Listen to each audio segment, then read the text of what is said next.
Good morning, members of the governance team of the National Transformation Alliance, supporters of the NTA, members of the media. I thank you for attending and being here today to get to meet firsthand those NTA members who have now stepped up out of their crease and willing to contribute to build those 6 constituencies. And they are doing this via offering their service to serve the communities in those constituencies. And the appointments now of these individuals, sometimes we call them caretakers, we call them coordinators.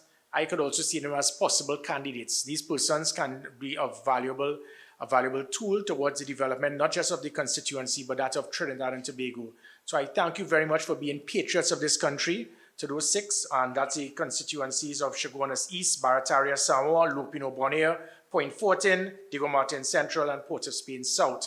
We will also be opening our constituency office in San Fernando West in a few weeks, and more to follow. As indeed, these candidates, they see the importance of what it takes for them to be patriots to Trinidad and Tobago. So with that, I thank you very much. Hats off to you. And as we move forward, I welcome the opportunity to work with you all for being patriots of Trinidad and Tobago. Thank you very much. I would like to now also take the opportunity to bring to your attention a few matters of national concern. And some seem to hope that sometimes these national concerns, they are lost because, we are a 7-day wonder, and sometimes there's a major concern in this country, and then after a few days, we forget it. The first, however, I want to speak about the situation involving Venezuela. And again, this shows the concern. People mentioned about the National Transformation Alliance. We continue to make media releases and comments as it pertains to the economy, health, education, sport, culture, and also national security. The fact being, however, is the most fundamental right of our citizens, that of safety and security. This has become the primary factor that is of concern to this country. But we continue to, just even earlier today, we spoke about the concern as it pertains to the madness where almost half of the country will not have water for a few days based on lack of proactive thinking and planning. And we show that we do not just complain as other political parties do, but we have the policies, we have the plans, we have the program, we have the people, we have the political will, all peace. And with that, again, looking at what is taking place now in Venezuela, we have a situation that has now taken place. And we have a prime minister who spends more time stating that he's the chair of the National Security Council. And in most countries, when you have someone who is in a National Security Council, he will have some training, qualification, or experience in the field. The present National Security Council, not one person has any training, qualification, or experience in any type of leadership, operational capability as it pertains to law enforcement. And this is a perfect example. What is happening now in Venezuela? We are seeing a situation where they are not looking steps ahead. That is what security is about. Proactive thinking and making sure you can prepare for an eventuality before it happens. And what I'm speaking about is we have a situation where it is quite likely, because of the volatile situation, because of the fear of political victimization, the fear that the lifestyle will get even worse in Venezuela as it is now, there's going to be a virtual influx of tens upon tens of thousands of Venezuelans entering Trinidad and Tobago illegally because of based on desperation, based on a need for a better lifestyle. And this is not to criticize those citizens. I am speaking about looking after the benefit of the Trinidad and Tobago citizens in this country. And there's not been one finger lifted by the National Security Council as it pertains to this. And a point being, if you had a proactive National Security Council, what would have taken place? You'd have done a National Operations Center, have a holistic plan to ascertain the intelligence report to see if this is going to take place. And to prepare for it, we have 7 Coast Guard vessels that are now parked in Stobles Bay right there. Several of them should be right now in that southwestern peninsula between Venezuela and Trinidad. We should also have all the police stations. We speak about high alert. They should be on high alert. We have 5,000 members of the Trinidad and Tobago Defense Force on standby in their camps in 1990. They should be out on patrol in all of the locations where the illegal entry, as it pertains to human trafficking, illegal drugs and weapons, will be entering. And this is to prevent what could take place. What could take place is if we have these tens upon tens of thousands of persons entering our country illegally, it becomes a byproduct towards persons coming in here and they may be unemployed. If they are unemployed, it can cause them to turn to a life of crime. And even if they get a job, they can get a job now in atrocious working conditions because they are not registered. By them not being registered, it means that employers can now hire them below the minimum wage. This will now mean that Trinidad and Tobago citizens can now lose their jobs. This also acts as a byproduct of human trafficking, towards prostitution, towards child sexual exploitation.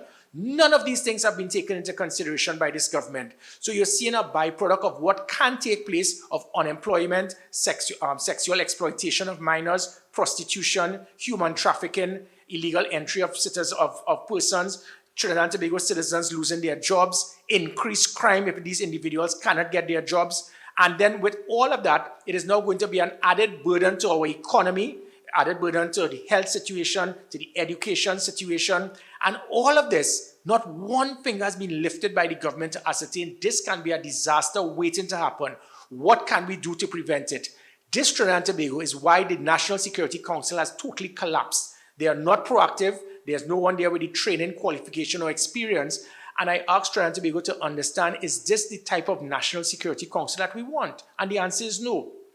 And so I will now ask the media, and the message I have to the media and to the public today, it is I am asking you all to deal with that.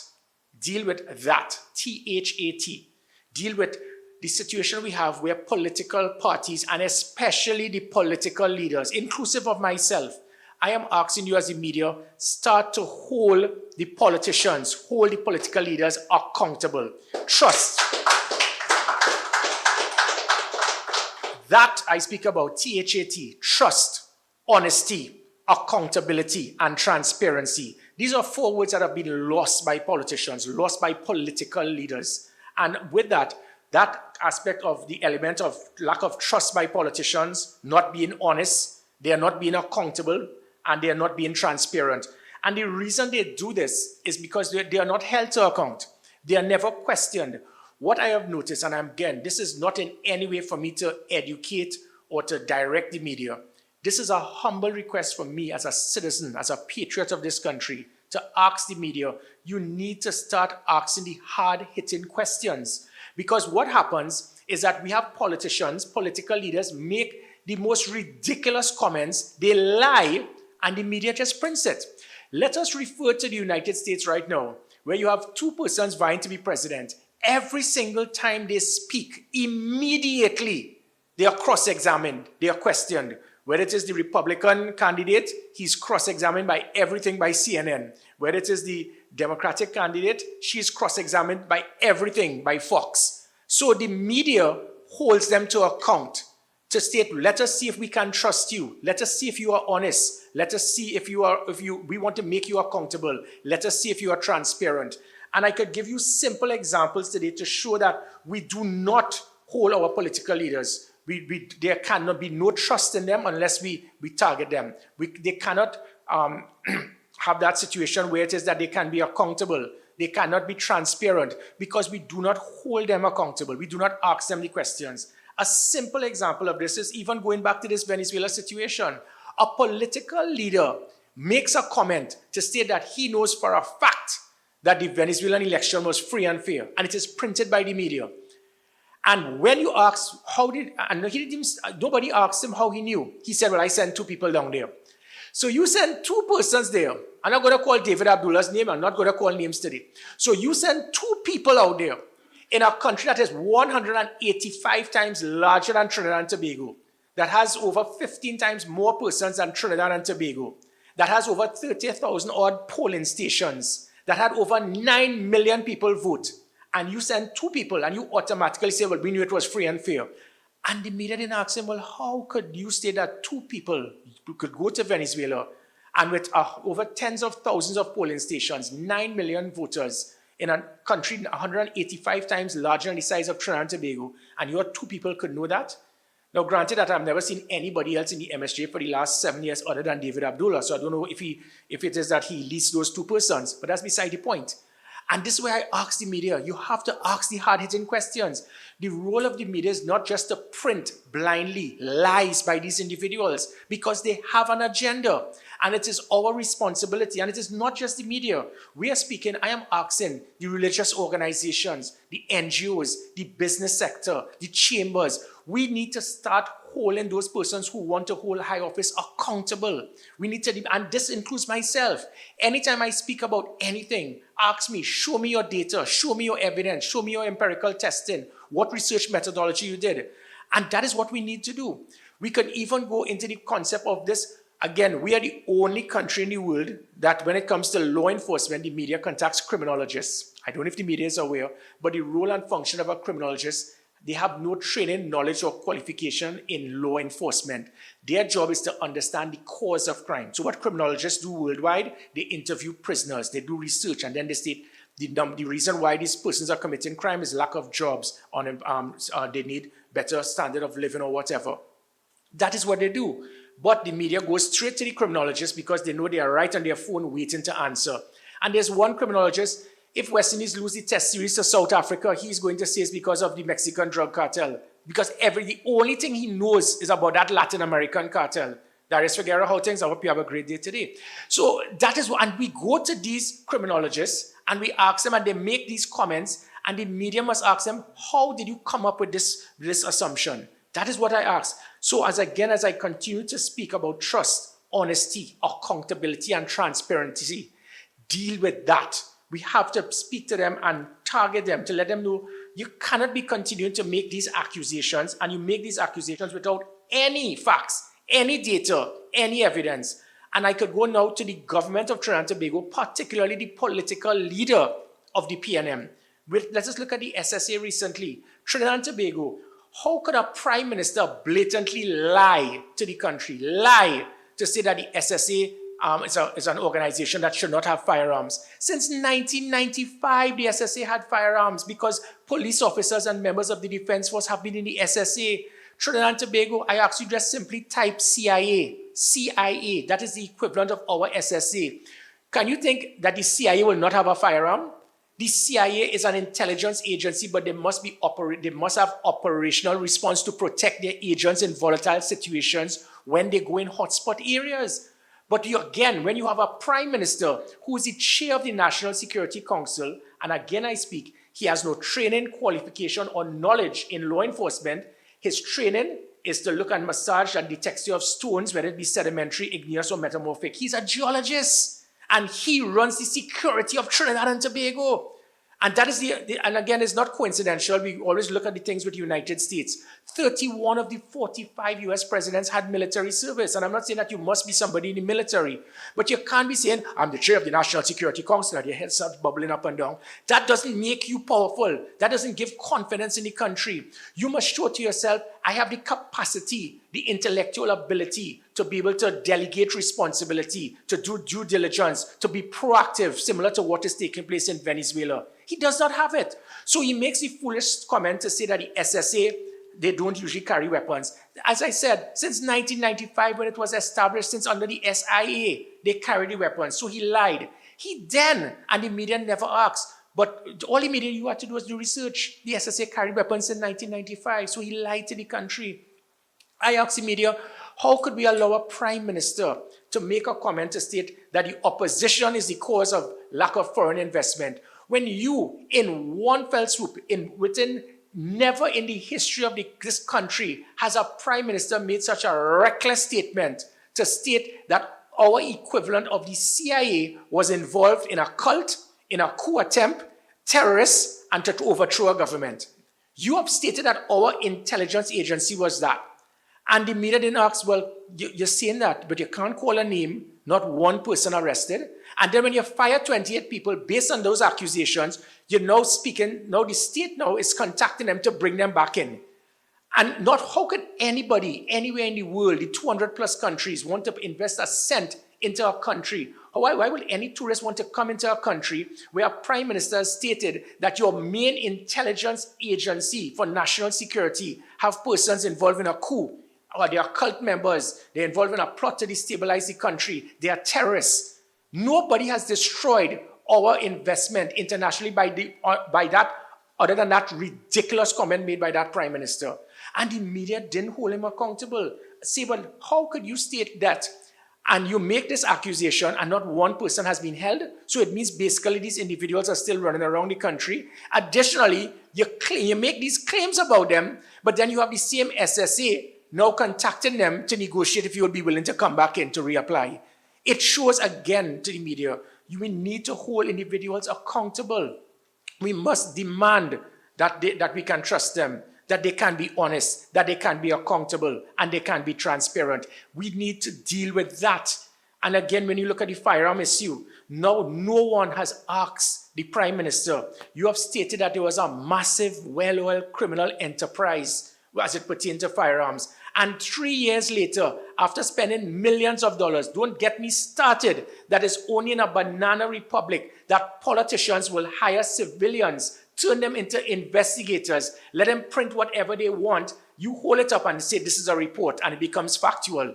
This is not a dictatorial country. You can't hire people to do an investigation to smear the character of others without any evidence, which is why, as I stated, 3 years later, 3 years of a massive, well-oiled criminal enterprise, 3 audits later, not one name could be called, not one person arrested, and not one firearm seized based on any of those 3 audits. And then the Prime Minister has the audacity to tell the media, and we found situations where men were beating their wives and they got a firearm. That is a lie. Why didn't the media say, well, call the name of the individual? Because the wife must sign for the approval. He then stated that persons had criminal records and they got a firearm. That is a lie, because you must get a certificate of character. Why has the media asked him, well, call the name of the people who had criminal records? He then stated that people paid bribes. He saw it in a report.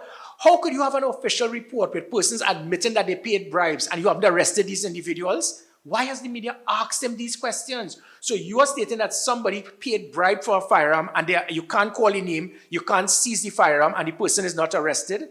He then goes to state that they change weapons from semi-automatic to automatic. That is a lie, because that is a criminal offense. Why have the media asked the Prime Minister, well, please name the individuals who did this? Why can't you call their name? Why was he arrested? Because that is a criminal offense. And why was the weapon seized? And I could go on and on.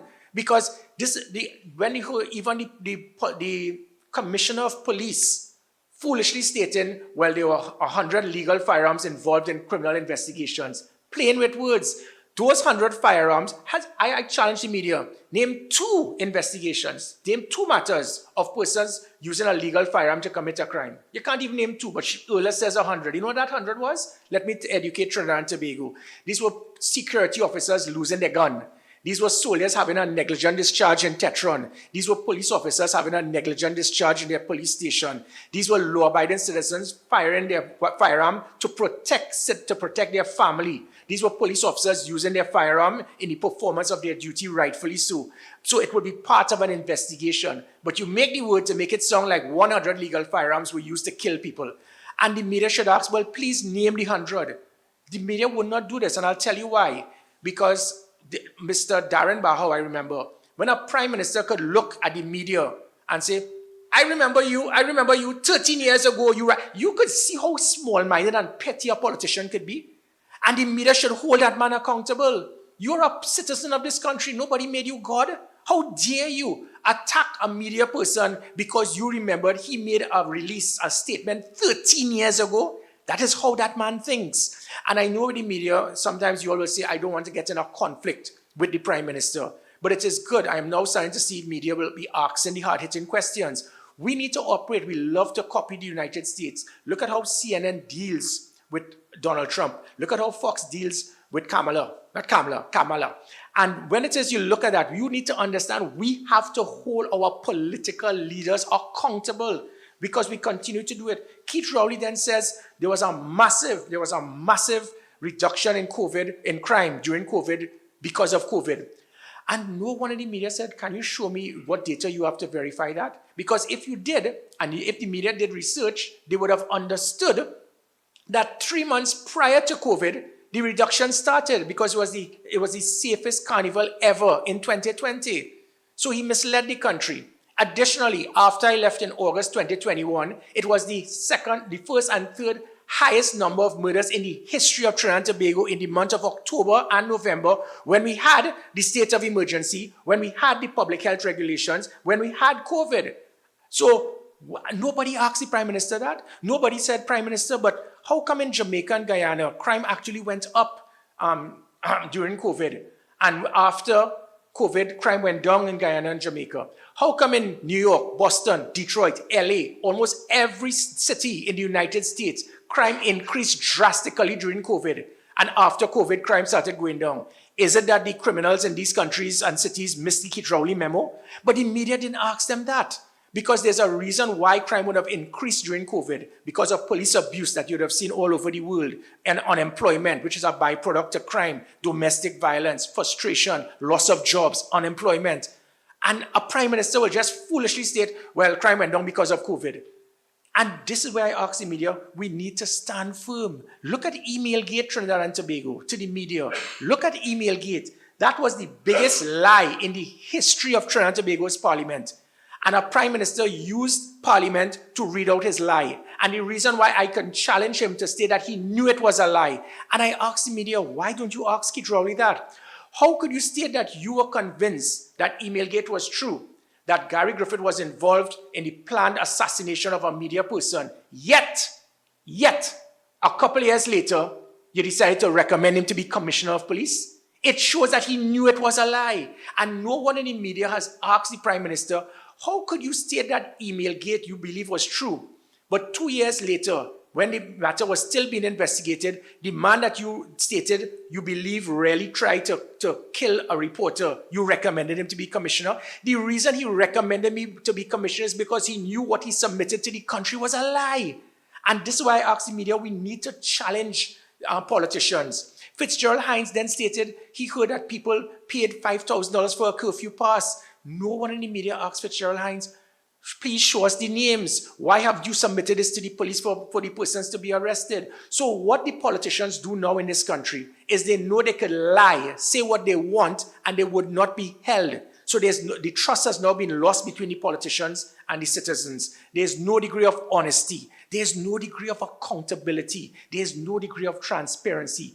We need to deal with that. And again, we can look at the great Section 34. You know, strange enough, at least 95% of this country really don't know what Section 34 is about. But they say, oh, Section 34, UNC and Section 34, the People's Partnership and Section 34. You know, not one person in media ever, when Keith Rowley speaks about Section 34, asks Keith Rowley, but Keithos, Prime Minister, didn't you all support Section 34? Didn't you all vote for Section 34 in Parliament?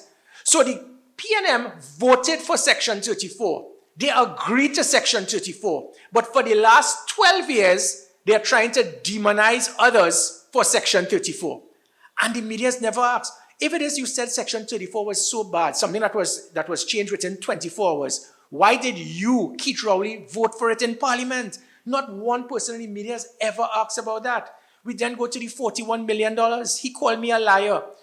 $41 million injected into the Trinidad and Tobago Police Service specifically to investigate political opponents of the government. And the media should have asked simple questions. When he called me a liar, so Prime Minister, are you stating that $41 million went into the police service and you didn't know about it? You're not aware that there was no procurement procedure on this? You're not aware that there was no tender? You did not know who drafted the cabinet note? The cabinet note wasn't drafted by the police. It was drafted by the politicians who wanted this matter to be pushed forward.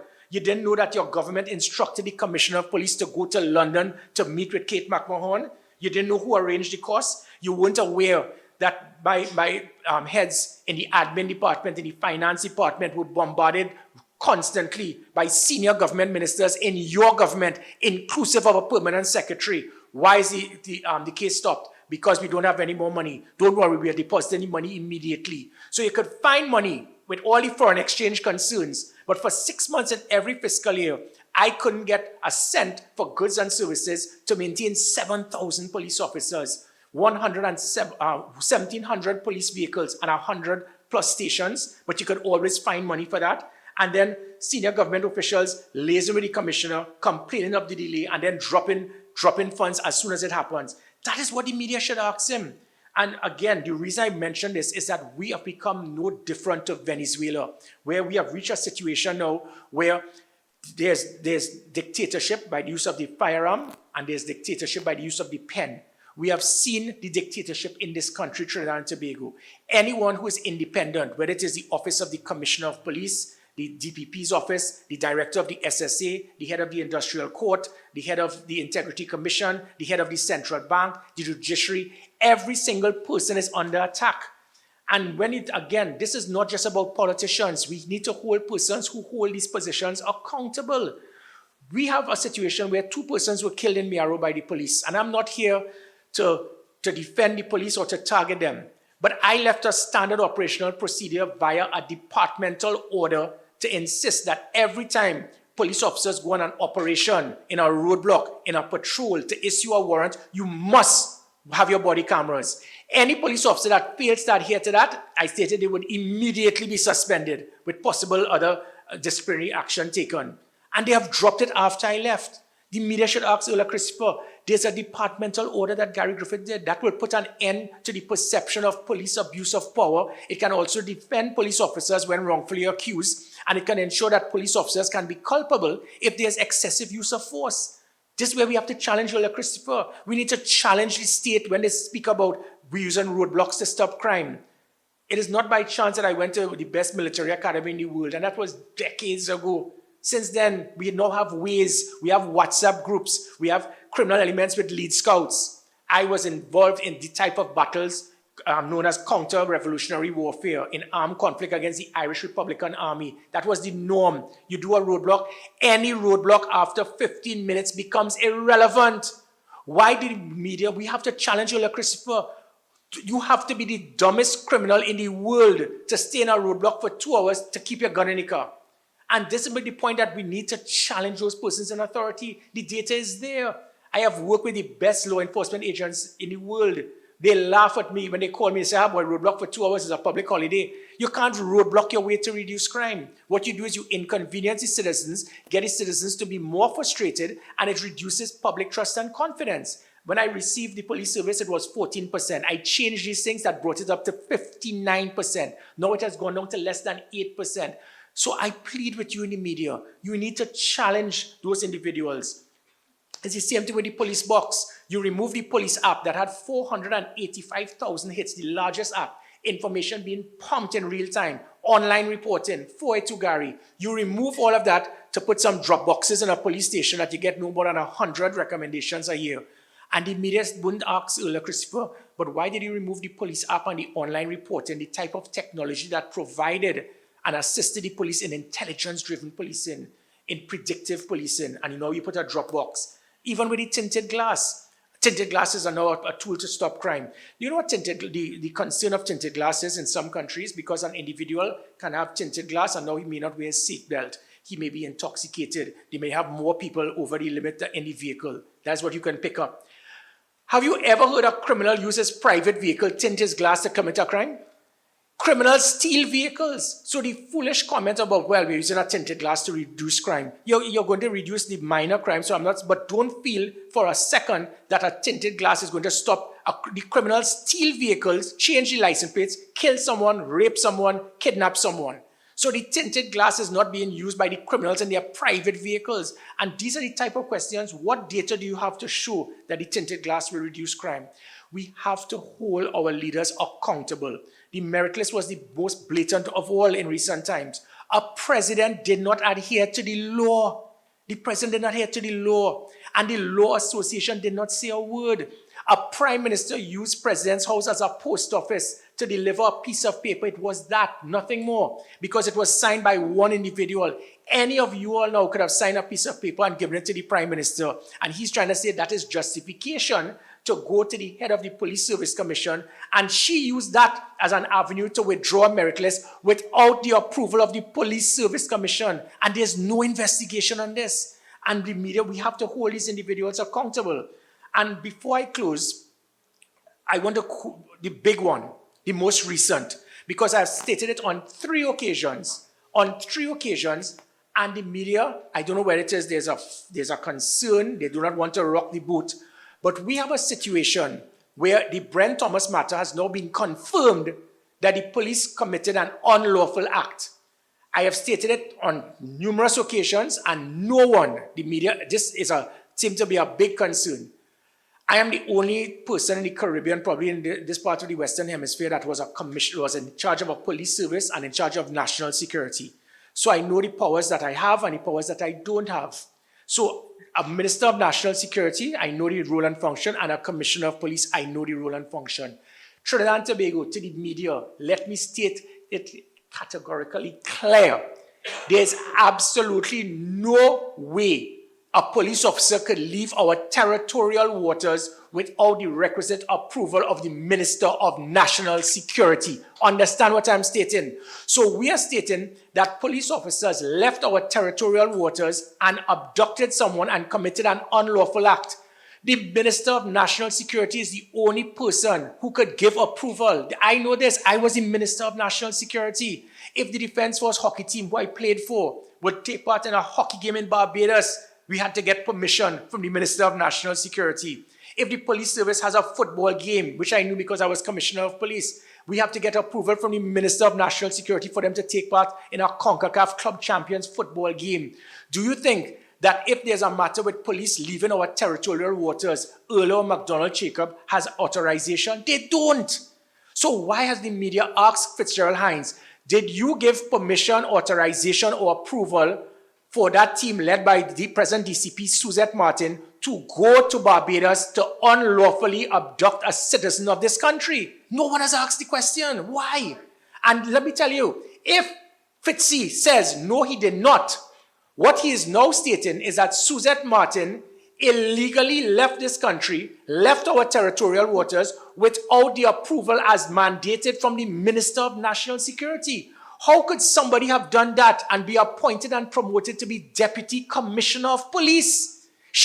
After this incident, she was the person who led an unlawful team to commit an illegal act to abduct a citizen of this country internationally, and her punishment was to be promoted as a Deputy Commissioner of Police. And no one in the media is asking about this. So it is either Suzette Martin operated as a rogue element without the approval of Fitzgerald Hines, and if that is the case, how could you be a DCP? And I know Suzette Martin.